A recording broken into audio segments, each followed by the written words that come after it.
వీడియోల కోసం మా అమరావతి గళం ఛానల్ని సబ్స్క్రైబ్ చేసుకొని బెల్ ఐకాన్ నొక్కండి.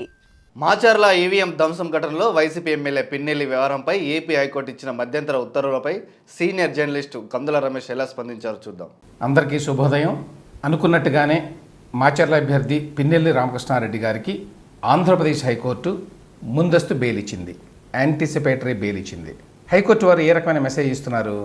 ఏమిస్తున్నారంటే, నేరుగా పోలింగ్ బూత్లోకి వెళ్ళి ఈవీఎంలను పగలగొట్టినా కూడా ఇబ్బంది ఏమీ లేదు, అరెస్టు కానక్కర్లేదు, తీవ్రమైన చర్యలు వెంటనే ఏమీ ఎదుర్కోనక్కర్లేదు, ఆయన్ని జూన్ 6వ తేదీ వరకు అరెస్టు చేయవద్దు అని చెప్పి హైకోర్టు వారు చెప్పారు నిన్న ఆర్డర్స్ ఇచ్చినప్పుడు. అంటే 4వ తేదీన ఎన్నికల కౌంటింగ్ ప్రక్రియ ముగిసిపోతుంది. మనకి 4 సాయంత్రానికో 5వ తేదీకో ఎవరు గెలుస్తున్నారో తెలుస్తుంది. ఆ గెలిచేది కనుక ఒకవేళ మళ్ళీ అధికార పార్టీ కనుక అయితే అప్పుడు ఎలాగో పిన్నెల్లి రామకృష్ణారెడ్డి గారి మీద ఎటువంటి చర్యలు ఉండవు. సో హైకోర్టు వారు కూడా 4వ తేదీన మరి ఈవీఎంలలో ఏ రిజల్ట్ అయితే నిక్షిప్తమై ఉందో దానికి వదిలేశారన్నమాట ఈ మొత్తం ఫేట్ని. దాన్ని బట్టి ఎలాగో ఉంటుంది కాబట్టి ఈ మధ్యలో మనం ఎందుకు దీంట్లో జోక్యం చేసుకోవడం అనుకున్నారేమో తెలియదు. కానీ ఈ రకమైన మధ్యంతర బెయిల్ ఇవ్వడం ద్వారా, మధ్యంతర బెయిల్ కాదు, మధ్యంతర ఉత్తర్వు, కానీ యాంటిసిపేటరీ బెయిల్, ముందస్తు బెయిల్ అన్నమాట, అరెస్ట్ కాకుండా ఈ బెయిల్ ఇవ్వడం ద్వారా హైకోర్టు వాళ్ళు ఏ రకమైన మెసేజ్ ఇస్తున్నారు? ఏమిస్తున్నారంటే, మీరు నేరుగా అభ్యర్థి పోలింగ్ బూత్లోకి వెళ్ళి ఈవీఎంని నేలకేసి కొట్టి పగలగొట్టినా ధ్వంసం చేసినా ఏమీ ఇబ్బంది లేదు అనేటువంటి మెసేజ్ని ఇస్తున్నారు. లేకపోతే ఏ ప్రాతిపదిక మీద మరి హైకోర్టు వారు ఆయనకి ముందస్తు బెయిల్ ఇచ్చారో తెలియదు. మిగతా ఇంకొక 4 అభ్యర్థులు, కంటెస్టింగ్ క్యాండిడేట్స్ కూడా వెళ్ళారు, వాళ్ళ మీద కూడా ఏదో రకరకాల కేసులు పెట్టారు పోలీసులు, అరెస్ట్ కాకుండా ముందస్తు బెయిల్ కోసం వెళ్ళారు. అందరికీ కలిపి గంపకొత్తగా హైకోర్టు వారు 5గురికి ఇచ్చారు. అందులో పిన్నెల్లి రామకృష్ణారెడ్డి గారు కూడా ఉన్నారు. దీంతో ఏమవుతుంది, పిన్నెల్లి రామకృష్ణారెడ్డి గారు చేసింది మిగతా వాళ్ళు ఇంకా ఉన్నారు కదా, గోపిరెడ్డి శ్రీనివాసరెడ్డి, కేతిరెడ్డి పెద్దారెడ్డి, చింతమనేని ప్రభాకర్, జేసీ అస్మిత్ రెడ్డి, వీళ్ళకు కూడా ఇచ్చారు ఈ ముందస్తు బెయిల్. రామకృష్ణారెడ్డి గారు చేసినటువంటి చర్య ఏదైతే ఉందో దాని యొక్క తీవ్రతని డైల్యూట్ చేయడం ఇది. మిగతా వాళ్ళ మీద రకరకాల కేసులు ఉండొచ్చు, కానీ ఈవీఎంలు పగలగొట్టిన కేసులు అయితే ఉన్నాయని నేను అనుకోవడం లేదు. మిగతా వాళ్ళ మీద అందరినీ కలిపి ఇప్పుడు ఈ ముందస్తు బెయిల్ ఇవ్వడం ద్వారా పిన్నెల్లి రామకృష్ణారెడ్డి మీద ఉన్న యొక్క కేసు తీవ్రతని బాగా తగ్గించగలిగారు హైకోర్టు వారు. రెండవది, ఈవీఎంలు ధ్వంసం చేసినా కూడా బెయిల్ వస్తుంది అనేటువంటి మెసేజ్ ఇచ్చారు. సో ఆ రకంగా ఉంది మన ప్రజాస్వామ్యం. ఇందులో ఇంకొక విషయం ఏంటంటే, అసలు రామకృష్ణారెడ్డి గారికి ఈ విధంగా ముందస్తు బెయిల్ వస్తుంది అని దాదాపుగా అందరూ ఊహించారు. ఎందుకంటే ఇందుకోసమే ప్రభుత్వ యంత్రాంగం పైనుంచి కింద వరకు, అధికార పార్టీ గుప్పిట్లో ఉన్నటువంటి యంత్రాంగం, అధికార పార్టీ కనుసన్నల్లో నడుస్తున్నటువంటి యంత్రాంగం వాళ్లే వీలు కల్పించారు ఆయన అరెస్ట్ కాకుండా, తద్వారా హైకోర్టుకు వెళ్ళి ముందస్తు బెయిల్ తీసుకోవడానికి అనువుగా అనే విషయం అందరికీ తెలుసు. ఆ ప్రకారమే జరిగింది. 100% ముందు అనుకున్నటువంటి స్క్రిప్ట్ ప్రకారమే అంతా జరిగింది. మొదటి నుంచి చూడండి ఈ కేసులో. ఫస్ట్ పాయింట్ ఏమిటి, 13వ తేదీన ఎన్నికలు జరిగినాయి. ఈవీఎంని కంటెస్టింగ్ క్యాండిడేటు ప్లస్ ఎమ్మెల్యే అయినటువంటి పిన్నెల్లి రామకృష్ణారెడ్డి గారు పగలగొట్టారు. 14వ తేదీన ఎన్నికల సంఘం వాళ్ళు పోలీసులకి ఎక్కడెక్కడైతే వెబ్కాస్టింగ్ జరిగిందో, ముఖ్యంగా 14 నియోజకవర్గాలు, అక్కడ 100% వెబ్కాస్టింగ్ ఉంది. ఎందుకంటే అవి సమస్యాత్మక నియోజకవర్గాలుగా గుర్తించారు. అంటే వైలెన్స్ ప్రోన్ అవన్నీ. వాటికి సంబంధించిన మెటీరియల్ అంతా కూడా పోలీసులకు అప్పచెప్పారు. వీటికి సంబంధించి చాలా కంప్లైంట్స్ వచ్చినాయి, ఫిర్యాదులు వచ్చినాయి, వీటిని పరిశీలించి కేసులు పెట్టండి అని. పోలీసు వారు కేసు పెట్టారు మాచర్ల పాల్వాయి గేటుకు సంబంధించి కూడా, కానీ గుర్తు తెలియని వ్యక్తులు అని పెట్టారు. అసలు ఫస్ట్ ఆఫ్ ఆల్ స్థానికంగా ఉండేటువంటి ఆర్ఓ ఎందుకు ఈ వీడియో చూసి ఇదిగో ఫలానా పిన్నెల్లి రామకృష్ణారెడ్డి గారే పగలగొట్టారు అని చెప్పి రిపోర్ట్లో రాయలేదు? ఎందుకు ప్రిసైడింగ్ ఆఫీసర్ ఎవరైతే ఉన్నారో పాల్వాయి గేట్లో ఆయన ఎందుకు రాయలేదు? ఎందుకంటే ఆయన కళ్ళ ముందే పిన్నెల్లి రామకృష్ణారెడ్డి గారు లోపలికి వచ్చి పగలగొట్టారు, ఆయన ఎందుకు రిపోర్ట్ రాయలేదు? ఆ తర్వాత హెడ్ క్వార్టర్స్లో కూర్చున్నటువంటి రాష్ట్ర ప్రధాన ఎన్నికల అధికారి ముఖేష్ కుమార్ మీనా గారు ఆయన ఆఫీసులో ఉన్న వాళ్ళ చేత చూసి ఈ మొత్తాన్ని, ఇందులో ఆ వ్యక్తులను కూడా ఐడెంటిఫై చేయొచ్చు కాబట్టి వాళ్ళ మీదే కేసు పెట్టాలి అని ఎందుకు చెప్పలేదు? పోలీసులు వాళ్ళ దగ్గరికి వెళ్తే వాళ్ళు మరి దాని అంతా చూసి ఉంటారు, ఆ వీడియోని చూసి కూడా పిన్నెల్లి రామకృష్ణారెడ్డి గారి పేరు ఎందుకు పెట్టలేదు ఎఫ్ఐఆర్లో? గుర్తు తెలియని వ్యక్తులు అని చెప్పి ఎందుకు రాశారు? రాస్తే ఆ పై అధికారులు ఏం చేస్తున్నారు? సిట్ అని ఒకటి పెట్టింది ఎలక్షన్ కమిషన్, ఢిల్లీలో ఉన్న వాళ్ళు ఆదేశాలు ఇస్తే స్పెషల్ ఇన్వెస్టిగేషన్ టీంని పెట్టారు ఈ వ్యవహారాలన్నింటినీ కూడా లోతుగా చూడడానికి, దర్యాప్తు చేయడానికి. అట్లాంటప్పుడు వాళ్ళైనా సరే ఇవన్నీ చూడాలి కదా. ఆ సిట్టు వాళ్ళు కూడా చూడకుండా ఎందుకున్నారు? 20వ తేదీన వీళ్ళ ఎవరికీ సంబంధం లేకుండా అది బయటకు వచ్చింది. ఎలా బయటకు వచ్చింది ఏమిటి అనేది అది వేరొక విషయం. కానీ బయటకు వచ్చిన తర్వాత ఈ వీడియో అప్పుడు మేల్కొని పిన్నెల్లి రామకృష్ణారెడ్డి గారి మీద కేసు పెట్టడం ఎందుకు జరిగింది, కేసు పెట్టిన తర్వాత కూడా 20వ తేదీన 22వ తేదీ వరకు ఆయన్ని అరెస్ట్ చేయకుండా ఎందుకున్నారు, ఎన్నికల సంఘం ఢిల్లీ నుంచి క్లియర్గా ఆదేశాలు ఇచ్చిన తర్వాత మాత్రమే మేము అరెస్ట్ చేయబోతున్నాం, 4 టీములు పెట్టాం, ఇట్లాంటి హడావుడి ఎందుకు చేశారు, ఇట్లా డజన్ల కొద్ది ప్రశ్నలు ఉన్నాయండి ఈ కేసులో. వీటన్నిటిని బట్టి చూస్తే అర్థమైంది ఏంటంటే మొత్తం పోలింగ్ యంత్రాంగం, రాష్ట్ర ఎన్నికల సంఘం, మొత్తం పోలీసు యంత్రాంగం, సిట్కు సంబంధించినటువంటి అధికారులు అందరూ కూడా కావాలని ఉద్దేశపూర్వకంగా ఈ మొత్తం వ్యవహారాల్లో కళ్ళు మూసుకుని వ్యవహరించారు అని చెప్పి అనుకోవడానికి ఆస్కారం కనిపిస్తోంది. ఒకళ్ళు కాదు, ఇద్దరు కాదు, ప్రతి వ్యవస్థ కూడా అట్లానే కళ్ళు మూసుకుని వ్యవహరించింది. అదే ఆశ్చర్యం. ఇక నెక్స్ట్, నిన్న ఒక ప్రెస్ మీట్ పెట్టి రాష్ట్ర ప్రధాన ఎన్నికల అధికారి ముఖేష్ కుమార్ మీనా గారు ఏం చెప్పారు, అనేక విషయాలు మాట్లాడుతూ ఒక విషయం ఏం చెప్పాడంటే, ఆ వీడియోని మేము రిలీజ్ చేయలేదు అన్నారు.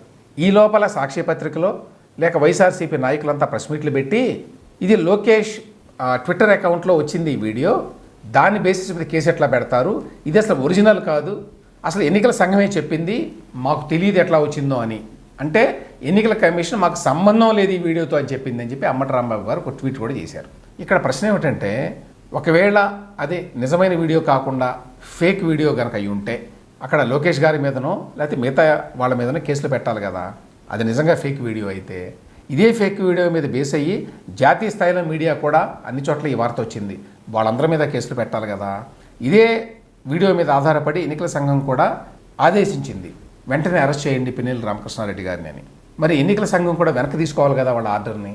ముఖేష్ కుమార్ మీనా గారు ఈ వీడియో మేము రిలీజ్ చేయలేదు అనే మాట అన్నారు, కానీ ఇది ఫేక్ వీడియో, ఇది నిజమైన వీడియో కాదు అనే మాట చెప్పాలా. అసలు ఎందుకు చెప్పలేదు? స్పష్టంగా అయినా చెప్పాలి కదా.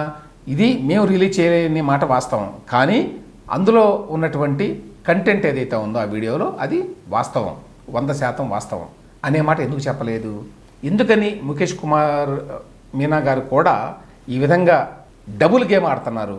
ఆయన మాటలు ఆధారం చేసుకొని కదా అంబటి రాంబాబు ఇతరులు ఆ ట్వీట్లు పెట్టింది, ఆ స్టేట్మెంట్లు ఇచ్చింది. అసలు అది ఫేక్ వీడియో, అది నిజమైన వీడియో కాదు, ఎన్నికల కమిషన్ వాళ్ళు డిజోన్ చేసుకున్నారు, మాకు సంబంధం లేదన్నారు ఈ వీడియోతోటి అనే మాట వాడు అనడానికి అవకాశం కల్పించింది ఎవరు? ఎన్నికల సంఘం, రాష్ట్ర ఎన్నికల సంఘం. మీనా గారు స్పష్టంగా మేము రిలీజ్ చేయని మాట వాస్తవం, కానీ ఈ వీడియో కాంటెంట్ 100% కరెక్ట్ అని చెప్పాలి. 100% కరెక్ట్ కాకపోతే కేసు పెట్టాలి, ఫేక్ వీడియో అయితే అది. తర్వాత 3వ పాయింట్, అసలు ఒరిజినల్ వీడియో ఏదైతే ఉన్నదో ఎన్నికల సంఘం వారి దగ్గర, రాష్ట్ర ఎన్నికల సంఘం దగ్గర ఉంటుంది. ఇది వాళ్ళు ఎందుకు బయట పెట్టరు? ఏంటి సీక్రసీ ఇందులో? దీనికి సంబంధించి నేను ఒక వీడియో కూడా చేశాను.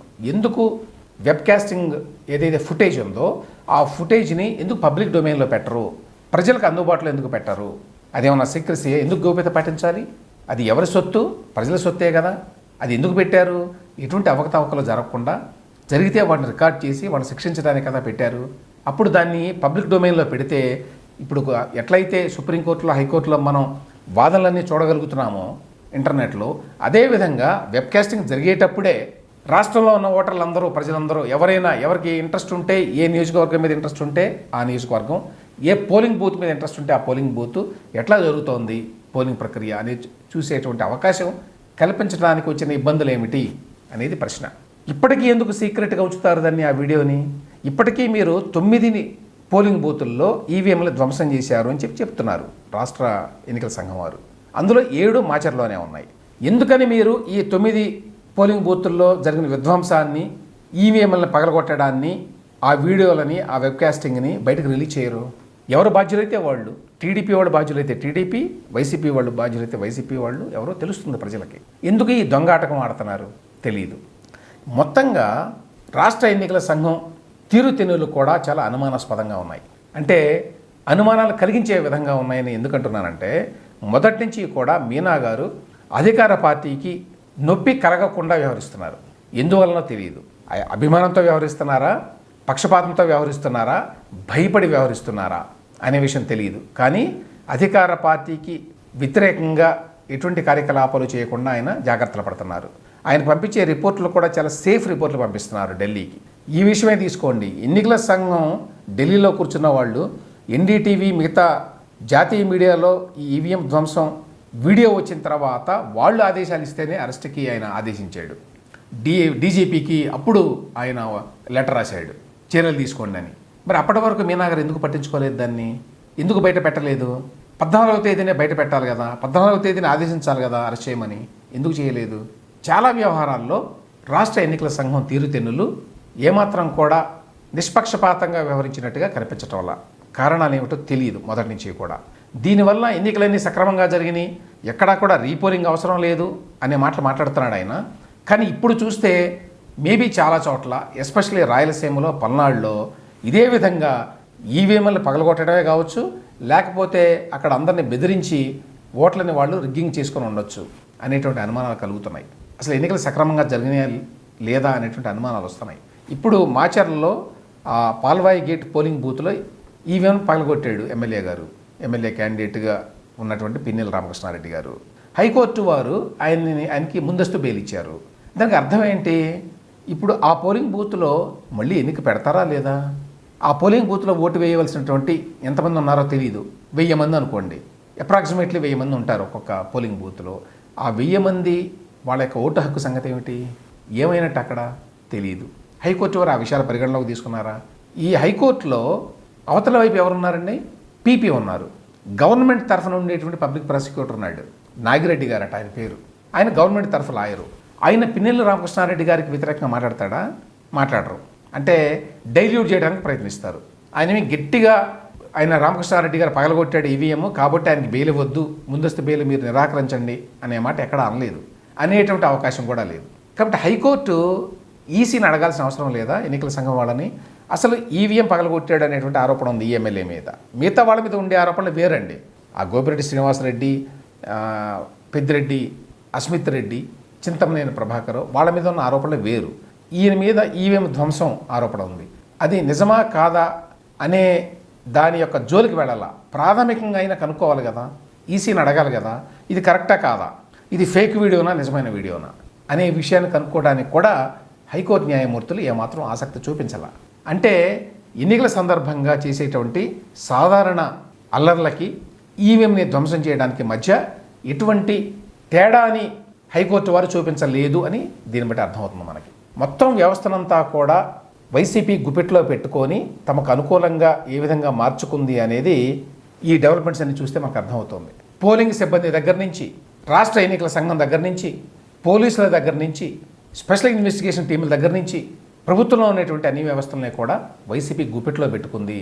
అందువల్లనే ఇన్ని అరాచకాలు చేసినా కూడా వారికి ఎటువంటి శిక్ష కూడా పడేటువంటి అవకాశం లేదు అనేది మరొకసారి ఈ మాచర్ల ఘటన ద్వారా హైకోర్టు ఇచ్చినటువంటి ఈ ముందస్తు బెయిల్ ద్వారా మనకి స్పష్టంగా అర్థమవుతోంది.